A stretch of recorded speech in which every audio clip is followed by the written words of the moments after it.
कहते हैं भरत चले चित्रकूट हो राम को मनाने। भरत चले चित्रकूट राम को मनाने। भरत चले चित्रकूट हो राम को मनाने। भरत चले चित्रकूट राम को मनाने। राम को मनाने सिया लखन को मनाने। राम को मनाने सिया लखन को मनाने।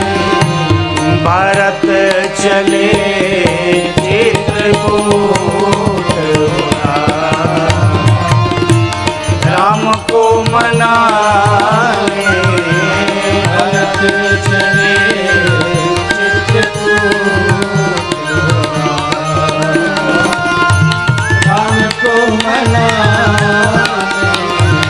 बनसिया राम समुझि मन माही। बनसिया राम समुझि मन माही। सानुज भरत पया दे जाही। सानुज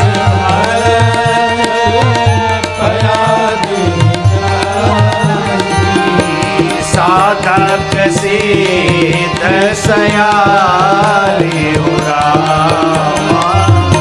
राम को मनाने। भरत चले चित्रकूट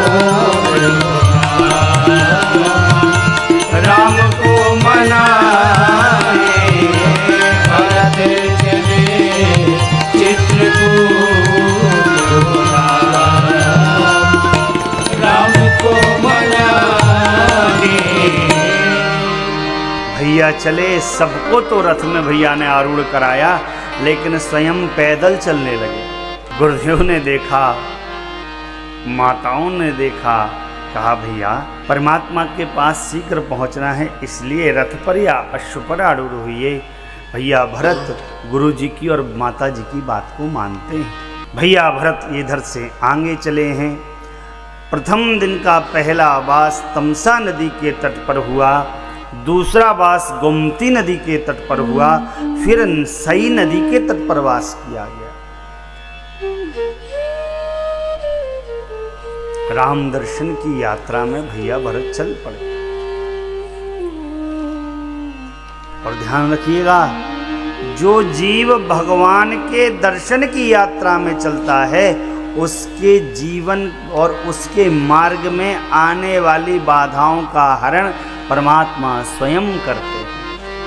परमात्मा की शर्त है, तू मेरे मार्ग में पैर रखकर तो देख, तेरे मार्ग की सारी बाधाएं ना हटा दूं तो कहना, चलकर तो देखो। भैया भरत चले हैं। चलते चलते चलते चलते चलते शंगवेरपुर की सीमा आई। सीमा रक्षकों ने देखा कि इस बार श्री अयोध्या धाम से चतुरंगणी सेना आई है। ऐसा जानकर पहुंचे हैं अपने राजा निषाद राज के पास। सारी खबर को जनाया है।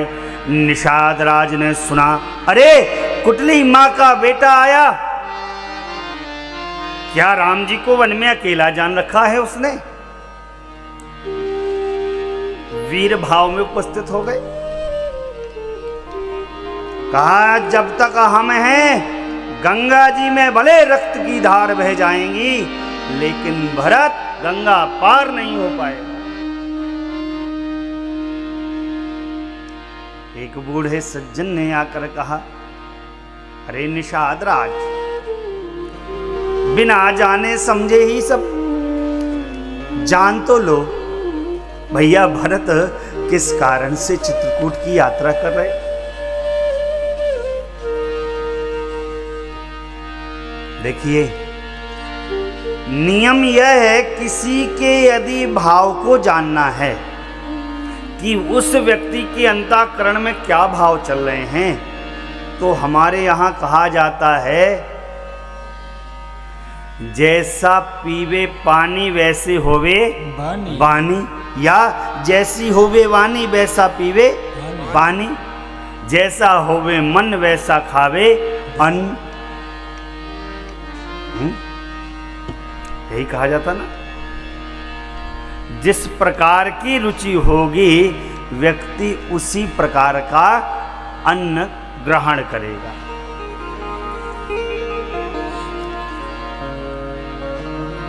हम सनातन धर्मावलंबियों में कोई व्यक्ति अगर आता है हमारे द्वार या हमारे घर पे अतिथि आते हैं, तो मीठा पानी देने का विधान है ना।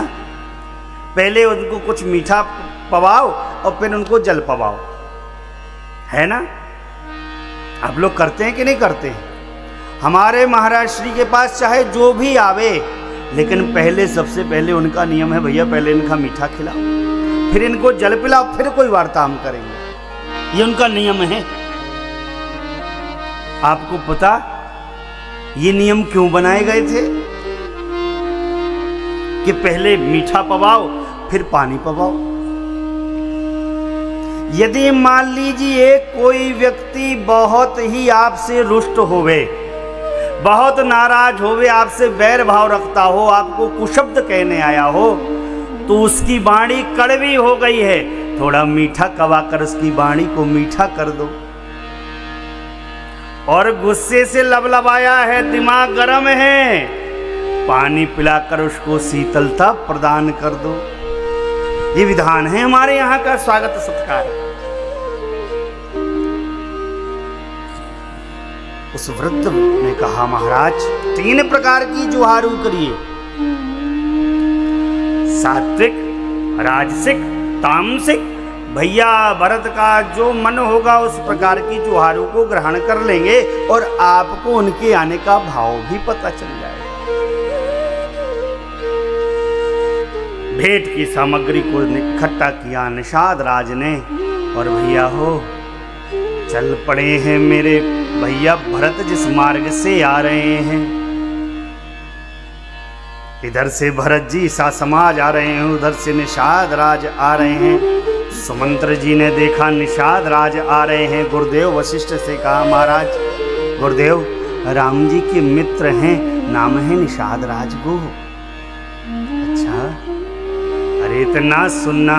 गुरुदेव ने भैया भरत से कहा, भैया आपके भैया के मित्र आ रहे हैं। भैया भरत ने सुना मेरे भैया के मित्र आ रहे हैं, इतना सुना। शिव जी कहते हैं, देवी भैया भरत का क्या कहना है? राम सखा सुनी चंदन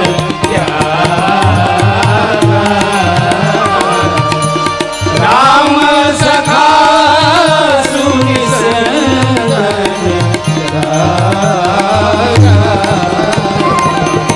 चले उमरी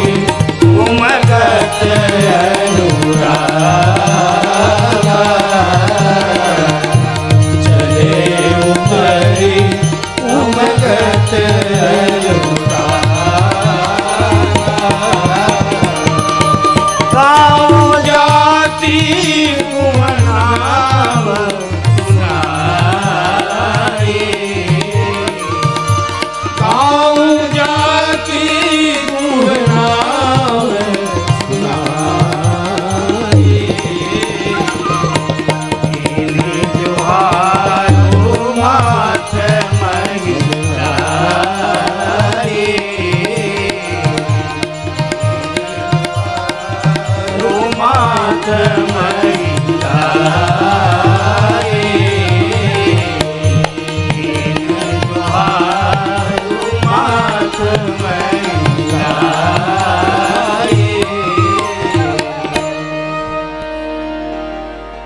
इतना सुनना,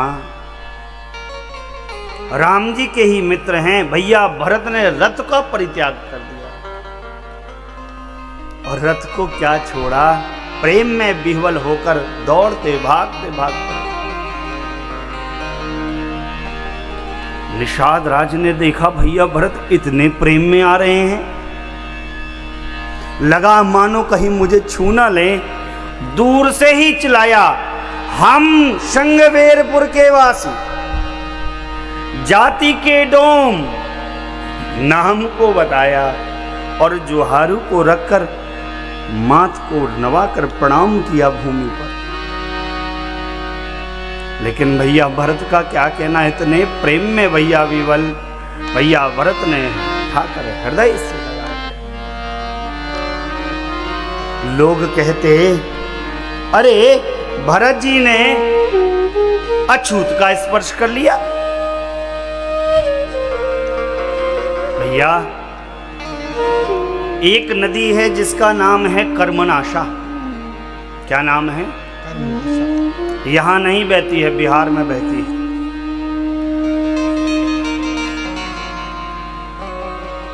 उस कर्मनाशा के जल के बारे में कहा जाता है, यदि कोई व्यक्ति कर्मनाशा नदी के जल को स्पर्श कर ले तो उसके जीवन भर के पुण्य नष्ट हो जाते हैं। ठीक है, यदि कर्मनाशा के जल को स्पर्श किया गया, लेकिन वही कर्मनाशा आगे जाकर गंगा जी में मिल जाती है, लेकिन कोई उसे कर्मनाशा नहीं, सब गंगा जल मानकर ही उसका स्पर्श करते, पान करते, निमज्जन करते। अरे जिनको स्वयं मेरे परमात्मा परमेश्वर राम जी ने उठाकर हृदय से लगाया हो, वो अछूत कैसा हो सकता है? जिन राम नाम का स्मरण कर लेने मात्र से, जप लेने मात्र से वाल्मीकि जी ब्रह्म तत्व को जान गए, इधर तो स्वयं राम जी ने इनका स्पर्श किया। कुशल क्षेम पूछी है भैया भरत ने निषाद राज से। भैया ने कहा, निषाद राज ने भैया की बात सुनकर कहा, प्रभु क्या बताऊं, जब से मेरे परमात्मा ने मुझे अपना मनाया ना, मेरे सारे दुख समाप्त हो गए और मैं सभी कुलों का सिरमौर्य हो गया हूं। बड़ा प्रेम बड़ा है। गुरुदेव ने आशीर्वाद दिया निषाद राज को। तीनों मैयाओं ने लखन लाल समझकर निषाद राज को आशीर्वाद दिया। शंगवेरपुर लेकर आए हैं निषाद राज। जिस सांथरी में मेरे भगवान विश्राम किए थे उस सांथरी का दर्शन कराया, शीशम के वृक्ष का दर्शन कराया जिस शीशम के वृक्ष के नीचे परमात्मा विश्राम किए थे। भूमि में मेरे राम जी के पदचिन्ह अंकित हैं, उनकी रज को माथे पे लगाते हैं भैया भरत, सांथरी की और उस शीशम के वृक्ष की प्रदक्षिणा करते। राम राम राम राम राम राम राम राम का स्मरण करते। इतने ग्लानि में है भैया भरत, किसी से कोई बात नहीं करना चाहते। देखिए, दुनिया का एकमात्र ऐसा व्यक्तित्व है जिसने कोई अपराध भी नहीं किया, लेकिन बिना किसी अपराध के जीवन में ग्लानि का वर्णन कर रखा है। आप बताओ भैया भरत का कोई अपराध है क्या? लेकिन व्यर्थ में ग्लानि का वर्णन कर रखे। तो यही सोचते हैं परमात्मा मेरे बारे में क्या सोच रहे हैं। मन में एक ही बात, मेरे भैया मेरे बारे में क्या सोच रहे हैं। एक ही बात, एक ही बात, एक ही बात, एक ही बात, एक ही बात। माई बाप, हमारा स्वभाव भी ऐसा हो, मन से जगदीश की ओर रहा करो, तन से इस जगत की ओर रहा करो।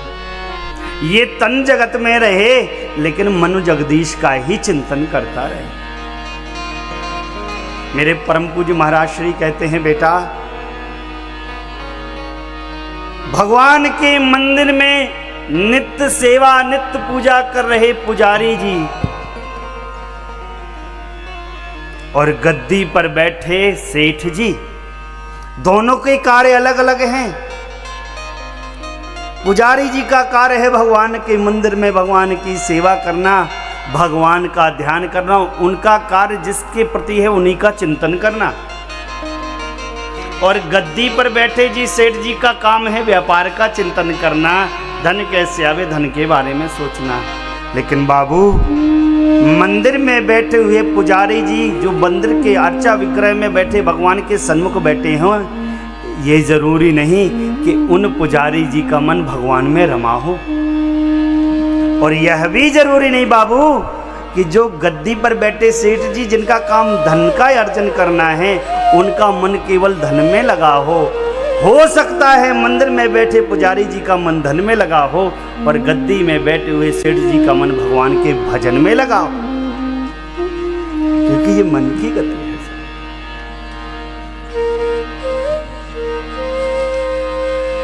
हम आपको जाना है साहब, समझदार व्यक्तित्व वही है जो जीवन की यात्रा की भी तैयारी कर रखा हो।